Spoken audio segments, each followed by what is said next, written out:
Olá, telespectador da TVA, começamos mais uma edição do nosso programa Fala Deputado, que traz até você as atividades e as ações dos deputados que integram a nossa Assembleia Legislativa de Santa Catarina. Hoje, o nosso convidado é o deputado Volney Weber, do MDB. Deputado, obrigado pela presença. Muito obrigado a você, a toda a equipe da TVA. Para mim é um prazer estar falando com vocês e com os espectadores aí que estão nos acompanhando pela internet, pela mídia hoje, que temos aí essa tecnologia tão avançada que faz nós falarmos com o mundo inteiro. Então, para mim é um prazer estar com vocês.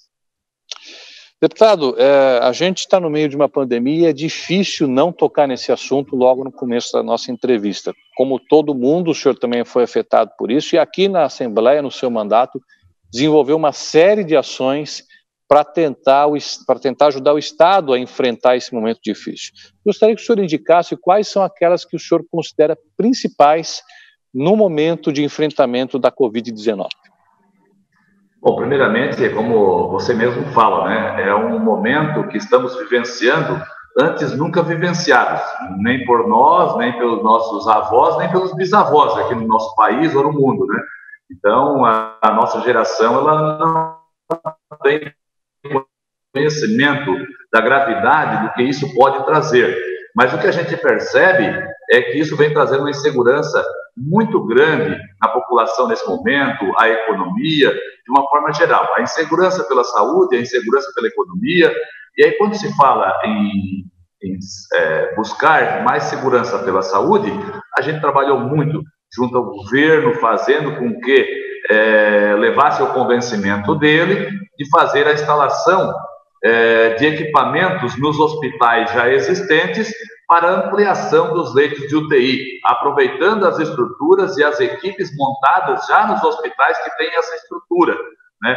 Fazendo com que os hospitais menores servissem de área de enfermaria, e assim, quando da gravidade, fosse para as unidades mais avançadas, onde temos a estrutura de conhecimento, de profissionais e também de equipamentos, e que fosse isso ampliado. Então, trabalhamos muito quanto a isso. Sempre me coloquei contrário ao hospital de campanha, porque o hospital de campanha, você montando, você não tem estrutura ainda de profissionais. E nós não temos profissionais da saúde sobrando no mercado, ainda mais nesse momento que eles mesmos estão de frente dessa situação e estão sendo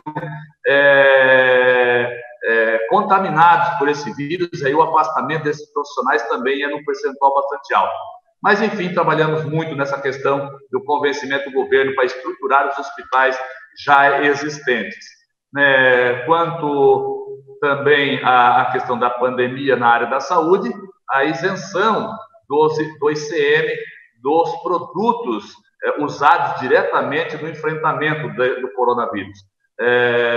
Também na área da economia, aí sim, a questão do incentivo na ordem de prorrogar o ICMS das empresas, dos estabelecimentos que sofreram e que conseguem provar que sofreram nesta questão da pandemia, né? Por exemplo, a liquidez das empresas ela aumentou de forma intensa, né? Então, os produtos foram para fora, junto com todos os custos fixos, mas também os impostos. E aí, além de ter um prazo já para recebimento dessas mercadorias, os clientes solicitaram prorrogação de prazo nos títulos. E aí, automaticamente, nem a mercadoria, nem o produto, nem o transporte, nem as despesas fixas da empresa e nem o imposto voltou para liquidar o governo, né, para liquidar as dívidas com o governo. Então, o meu pedido também foi feito nesse sentido da prorrogação do ICMS das empresas, dos comércios que foram prejudicados com a pandemia. Algumas atividades, elas estão aceleradas, então não seriam para todas, mas sim que a empresa provasse, né, da forma como ela foi prejudicada, e aí sim tivesse a prorrogação. E também a prorrogação do IPVA dos veículos, do transporte escolar e do transporte de turismo, que essas atividades estão paradas praticamente até nos dias de hoje ainda. Então, logo que fique prorrogado até enquanto perdurar o decreto emergencial. Dali para frente, quando não tiver mais o decreto, aí sim o parcelamento ainda disso. E fazendo também que os veículos do transporte escolar e dos veículos de turismo, eles não percam um ano do seu credenciamento junto ao DETER, né, porque tem uma data e esse ano é um ano perdido. Então, os empresários que estão nesta área, eles acabam perdendo um ano, praticamente, aí, do seu veículo, né? Então, logo, são veículos caríssimos, né? E você perde um ano de vida dele, na verdade, sem usar, né? Então, entendemos que ele não está depreciado ou desgastado, ele tem mais um ano de vida. Que prorrogue esse ano também, né, para ter mais um ano de vida útil esse equipamento. Enfim, né, tantas outras ações e reivindicações, recursos através do BND, do BADESC, para os micros e pequenos empreendedores, e que desses recursos dos micros e pequenos empreendedores, 30%, temos uma proposta hoje no governo, na Assembleia, para fazer com que esses 30% sejam direcionados ao transporte escolar do particular, né, do privado, e também as empresas de turismo, e aí sim entra também as casas de shows, promotores de eventos, essa coisa toda, que esses também estão de forma muito intensa prejudicados. Então, que esses recursos eles venham a juros zero, né, e proporcionar a continuidade dessas atividades, nessa dificuldade, mas que isso oportunize a permanência dessas pessoas no mercado, e assim que volte as coisas ao normal, que no mínimo elas tenham condições de se restabelecer. Uma das várias consequências dessa pandemia que nós estamos começando a sentir agora é a questão do aumento de preços, né? A gente teve um aumento muito grande aí, principalmente de gêneros alimentícios, mas isso é em geral em vários segmentos da economia. E o senhor apresentou um projeto de lei aqui na Assembleia para tentar coibir essas práticas abusivas contra o consumidor. Gostaria que o senhor explicasse um pouquinho mais sobre esse projeto, deputado.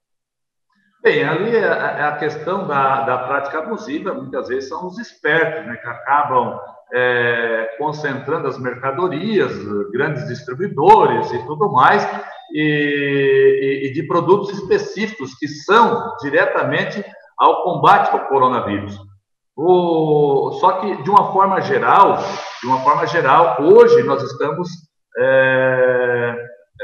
sofrendo a consequência da quebradeira, da falta dos produtos, e agora de uma forma geral, como você fala, dos gêneros alimentícios, e não necessariamente só dos gêneros alimentícios, mas sim de todas as outras atividades praticamente. Nós estamos aqui hoje, São José é um polo industrial do setor do plástico. Nós estamos sofrendo com a falta de matéria-prima, e isso é uma questão mundial para fazer as embalagens para os produtos alimentícios, fazer as embalagens de forma geral no segmento do plástico, uma vez de que algumas plantas no mundo foram fechadas na produção de petróleo. Por quê? Porque se consumiu menos petróleo durante a pandemia, e isso fez com que essas plantas reduzissem sua produção ou fossem fechadas. E automaticamente o polímero, que é a matéria-prima para fazer as embalagens e tudo mais, ele é resíduo do petróleo. Então, veja só, estamos sofrendo uma falta de matéria-prima no mercado, inclusive no reciclado, porque na falta do material virgem, o reciclado, a corrida é para cima do reciclado, reciclados mais nobres, para suprir, né, a falta do material virgem. E aí esse material também começa a faltar para quem trabalha com material reciclado. Então, enfim, de forma geral, os preços subindo. Mas aí é uma questão do mercado, daquela antiga lei da oferta e da procura.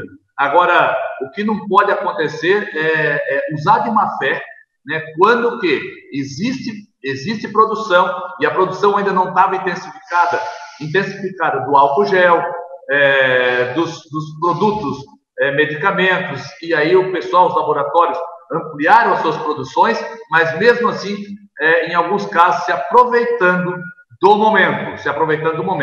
É lógico que numa sequência as coisas vão estabilizando, mas quanto a isso, realmente que tenha que ter uma punição quando se fala diretamente dos produtos em defesa da vida, que é os medicamentos, os equipamentos no combate direto ao coronavírus. Isso tem que ter uma fiscalização bastante forte, porque realmente é uma área muito sensível que todos precisam nesse momento. E não tem outra saída, né? A alternativa é essa e é essa.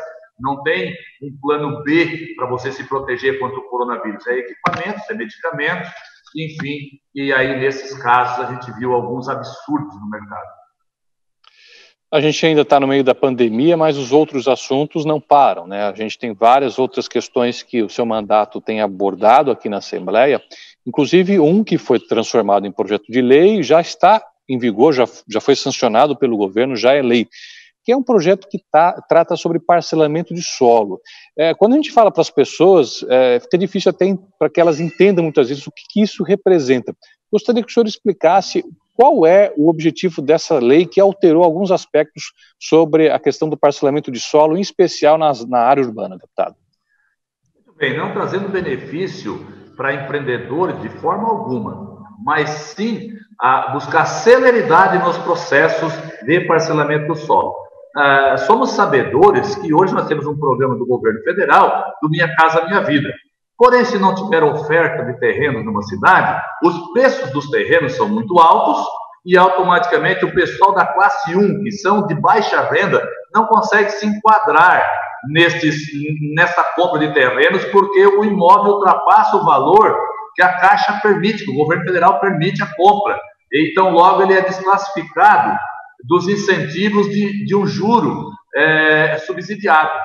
Então, para isso, nós precisamos ter oferta no mercado de terrenos.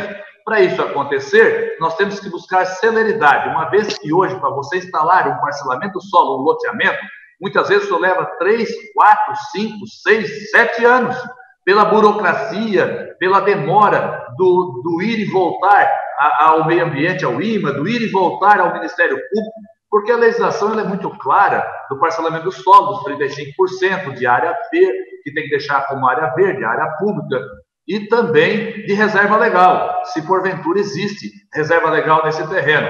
Então, quando vai um projeto desse já aprovado no IMA, aprovado no município, é encaminhado ao registro de imóveis, o registro de imóveis automaticamente submete-se ao Ministério Público.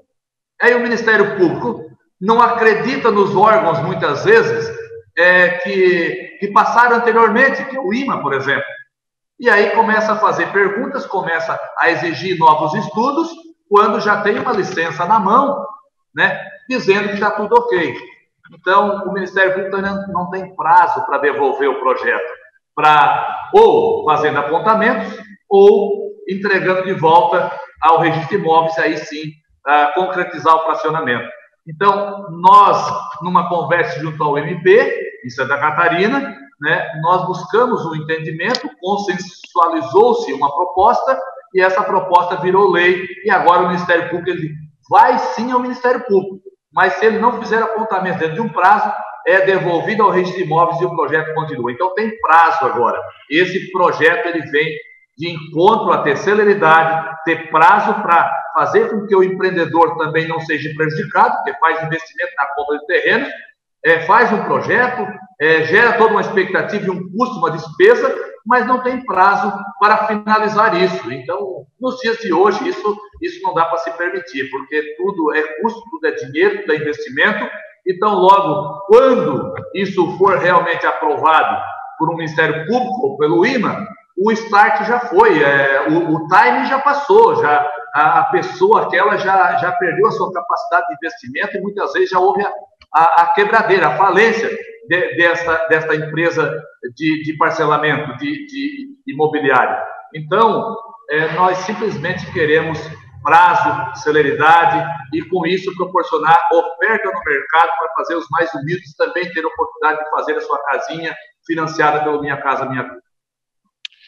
Muito bem, a gente vai agora a um rápido intervalo e, na sequência, a gente volta com mais entrevista com o deputado Volney Weber. Vamos falar sobre outros assuntos, como a Serra do Corvo Branco, a Serra do Rio do Rastro, as emendas parlamentares. Voltamos já.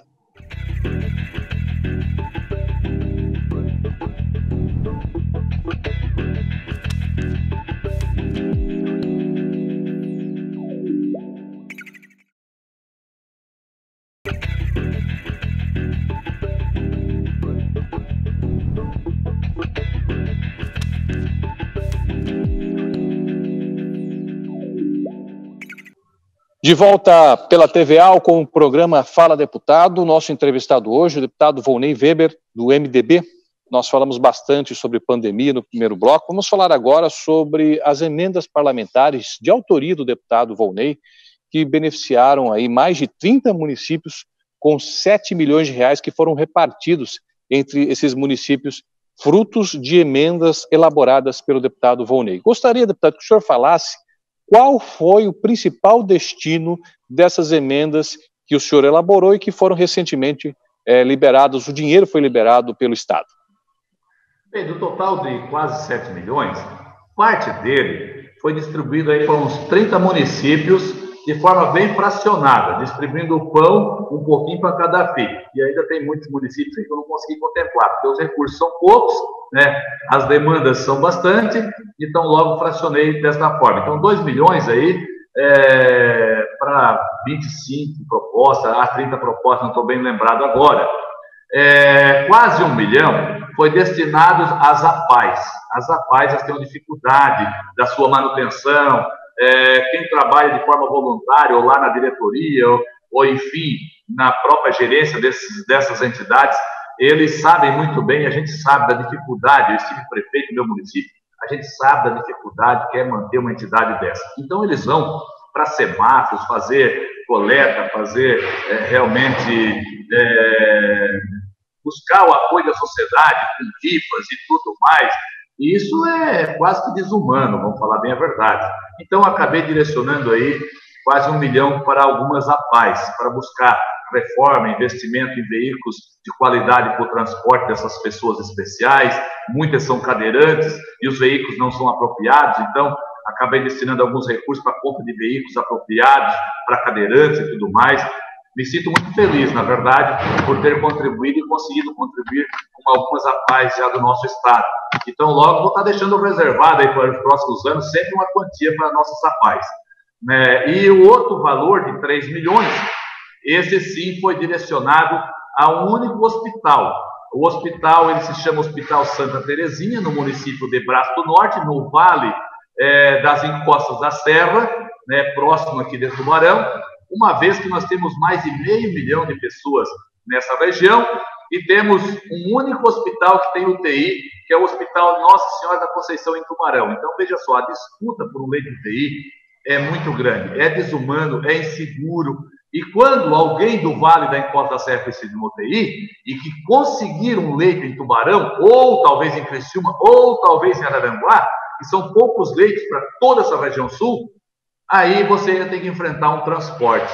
Então é desumano, realmente, é muito inseguro, a dor é muito forte, 1 minuto vira um século, né, com a pessoa que precisa de uma UTI. Então, direcionei os 3 milhões para esse hospital para a construção de uma UTI em parceria com o município de Braço do Norte, também com mais 2 milhões, e em parceria com a cooperativa de eletrificação aqui de Braço do Norte, que vai entrar aí com mais 3, 4 milhões, o que faltar para a concretização desse equipamento para a nossa região. Então, logo, fazer com que o mais rápido possível nós tenhamos esse equipamento à disposição das pessoas que tanto precisam nos momentos mais difíceis da nossa vida. Então, esses foram os direcionamentos aí desse primeiro momento que eu tive a oportunidade de dedicar recursos para a sociedade catarinense. Esse instrumento das emendas parlamentares é um instrumento muito importante, né, deputado? Porque o senhor foi prefeito, conhece a realidade do seu município, da sua região, e ao conhecer essa realidade, o senhor consegue distribuir melhor os recursos do orçamento, né? É uma ferramenta que foi criada recentemente, mas que tem um poder muito importante aí para distribuir melhor o orçamento do Estado. Com certeza, a gente percorre, então, logo, quando se pede apoio para o voto, as pessoas, as lideranças do município, elas geram uma expectativa nelas de que a gente vai ajudar com alguma coisa. E a única maneira que você tem condições de direcionar são as emendas. É lógico que eu não posso concordar que isso é o correto, entendeu? Não é o correto, porque o correto é o governo olhar por todas as áreas, todas as regiões, e aí sim, nós como representantes, levar ao governo quais são as maiores prioridades, as maiores necessidades de cada região. Então, tão logo eu tenho dito para os prefeitos, não fiquem atentos simplesmente, né, à emenda do deputado. Procura, lógico, concentrar recursos com todos os deputados, um pouquinho de cada, mas procure fazer projetos. O executivo municipal tem que fazer projetos para apresentar ao governo, apresentar a nós deputados, e aí sim, com a nossa força de convencimento, convencer ao governo a desvincular recursos para a implantação desses projetos nas cidades. Então, as nossas emendas, como eu falei, não ultrapassa muito 100 mil, 150 mil por deputado, praticamente. Mas nós podemos defender projetos de 2, 3, 4 milhões, que são fundamentais para uma região ou para um município. Mas, para isso, tem que ter projeto. E esses projetos, eles têm que nascer através do Executivo Municipal. Então, a minha recomendação, a minha orientação, façam projetos. Prefeitos, façam projetos.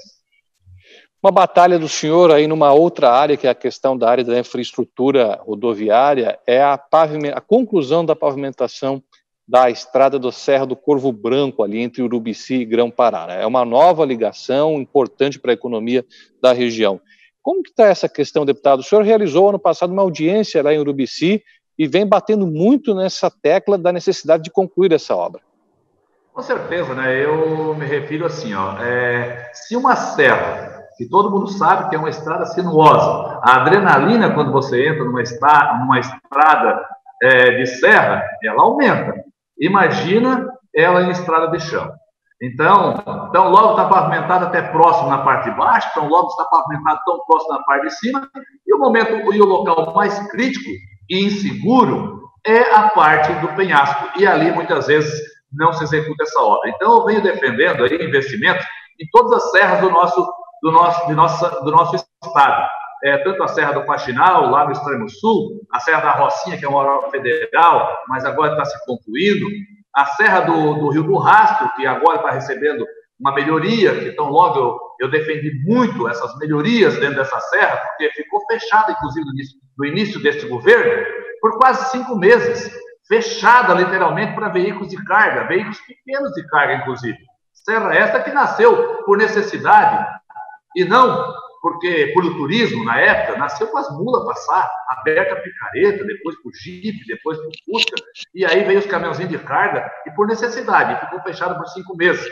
Então, eu vim debatendo demais junto ao governo que ele fizesse a manutenção, passasse a vassoura na serra, limpasse ela, oportunizasse ela ficar em funcionamento, e automaticamente fazer as contenções que lá está acontecendo. Mas não diferente também, a nossa luta foi na Serra do Corvo Branco, que você mencionou. A Serra do Corvo Branco, ela nasceu, é uma estrada muito antiga, então logo os governos anteriores trabalharam também a pavimentação Grão-Pará embaixo da serra, Urubici em cima da serra, e falta aí 10 quilômetros para a conclusão. Que dos 10, 2,5 é serra. Os outros ainda são estradas comuns praticamente, que com pouco investimento se conclui. Mas esse pouco trecho que falta, ele se transforma, de 8 quilômetros que falta, se transforma em 30 quilômetros praticamente, pela dificuldade, pelas pedras, pelo pantano, pelo brejo e tudo mais, a poeira, quando em tempo de seca. Enfim, é muito desconfortável. E os 2,5 quilômetros é o que falta de serra. Então, eu tenho discutido isso frequentemente com o governo, quase todas as semanas tenho reivindicado, e agora fico muito feliz em saber, né, e receber a notícia que o governo do estado se sensibilizou e tem anunciado aí a autorização para o lançamento do edital para a finalização desta obra. Então, essa obra ela vem de encontro ao desenvolvimento econômico de forma geral, a atendimento da economia da área da agricultura, da pecuária, muito forte nessa região, mas também do turismo, sendo uma das regiões hoje que tem o maior leito, a maior quantidade de leitos em pousadas no nosso estado de Santa Catarina, que é Urubici, aquela região toda, e a parte de baixo da serra, que é uma gastronomia, tem a beleza, né? Temos águas termais muito próximo, temos a região lagunar, temos um comércio muito forte aqui e tudo mais, e faz com que nós tenhamos aqui um desenvolvimento muito mais forte da nossa região e do nosso estado no todo, com a construção desse equipamento que é a Serra do Corvo Branco e a melhorias em todas as serras. Então, é uma defesa muito forte que eu faço todos os dias quanto a esses equipamentos. Uma vez que temos uma região muito já desenvolvida na região serrana, um litoral muito forte e temos um penhasco aí com estrada de 2, 3 quilômetros que nos separam, e isso faz com que nós nos distanciamos e estando muito próximos da verdade. Então, é uma defesa muito boa e realmente isso vem de encontro a uma necessidade. O senhor falou de turismo e tem um projeto de lei seu aqui na Assembleia que está avançando nas comissões, deve chegar em breve em plenário, que trata da criação da rota turística Caminhos da Beata Albertina. Esse é um ponto também que a região pode explorar muito para gerar renda com qualidade, e o senhor está elaborando um projeto nesse sentido, né, deputado? Com certeza, esse projeto ele está pronto, ele já passou em todas as comissões, inclusive foi aprovado agora na Comissão de Turismo, e tão logo ia a plenário, né? Então esperamos ele com ansiedade já, ele ia a plenário e buscar com certeza a sua aprovação. O turismo no nosso estado ele é muito importante, uma vez que a nossa receita ela tem uma boa parcela que é oferecida pela área do turismo.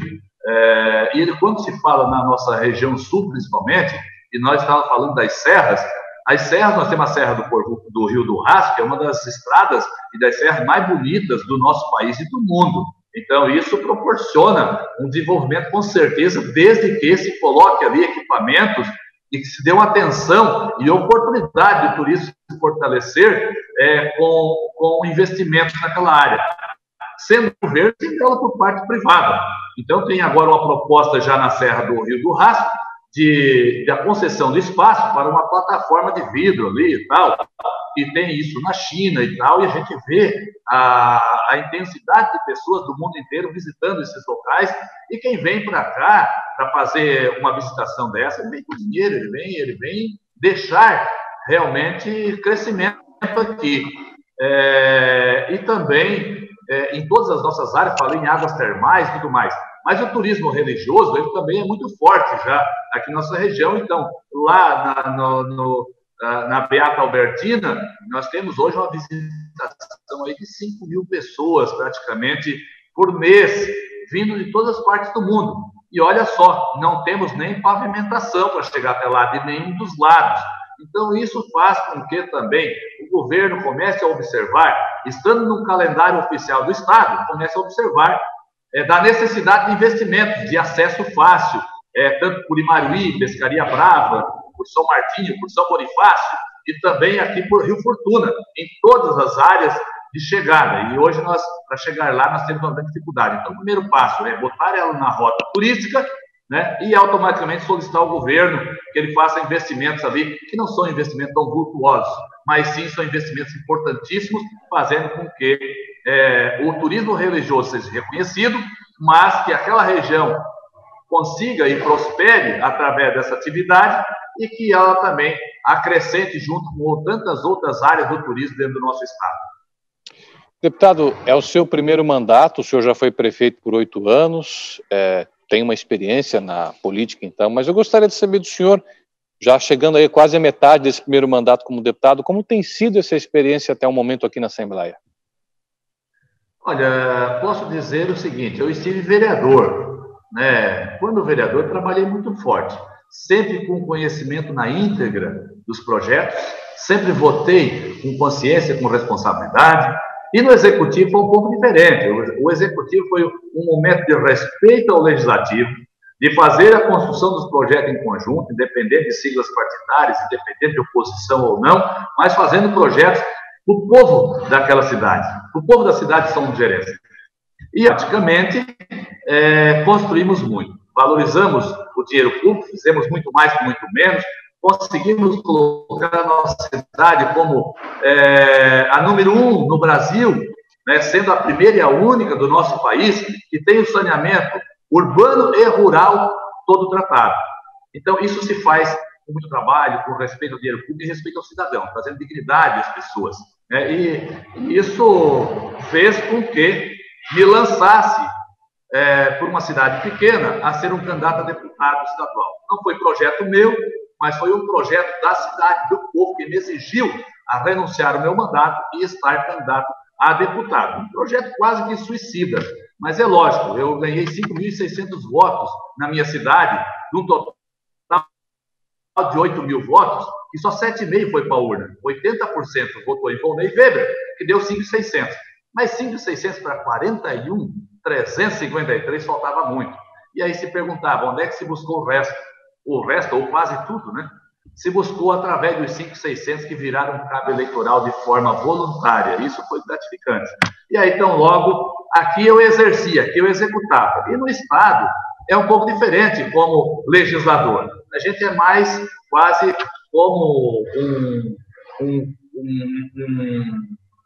uma ferramenta de buscar convencimento do governo, de fazer investimentos, então logo legislar, né? Criar as leis e apreciar os projetos que vêm de origem de governo e de outros companheiros deputados e deputadas, mas sempre com muita responsabilidade, com muita consciência, buscando conhecimento na íntegra e fazendo as coisas acontecerem. E aí eu me sinto bastante realizado já nesses primeiros quase 2 anos. É lógico que com essa pandemia toda, um pouco frustrado, porque uma coisa, como falei lá no início, nunca vivenciamos uma situação dessa e a gente não sabe nem como lidar direito com isso. Então, isso acabou atrapalhando um pouco a nossa corrida dos projetos a nível geral, né, do Estado, do sul de Santa Catarina, da região da Murel, da REC, da MESC, onde eu represento com maior força, né? Então, logo as pessoas esperavam, talvez mais até nesse momento. Mas é lógico, a pandemia, isso acabou frustrando, acabou tirando o nosso foco do desenvolvimento do Estado e sim buscando um foco mais na defesa da vida, na defesa do cidadão, na elaboração e na construção de estruturas para o enfrentamento do coronavírus. Mas é lógico, quase 2 anos, mas com um trabalho muito forte e responsável. Deputado, chegamos ao final do nosso programa. Gostaria de agradecer muito a sua presença e até uma próxima oportunidade. Deixo aqui meu grande abraço aí, que Deus continue sempre nos abençoando, nos protegendo e que através da sua iluminação, né, que eu sempre desejo isso a todas as pessoas, que nós conseguimos enfrentar esse momento difícil que viemos atravessando aí com maior facilidade. Então, deixo o meu grande abraço a todos vocês e o meu desejo de muita paz e saúde. Obrigado a você também que nos acompanhou pela TVA. Fique agora com a nossa programação. O programa Fala Deputado volta em uma próxima ocasião. Até lá.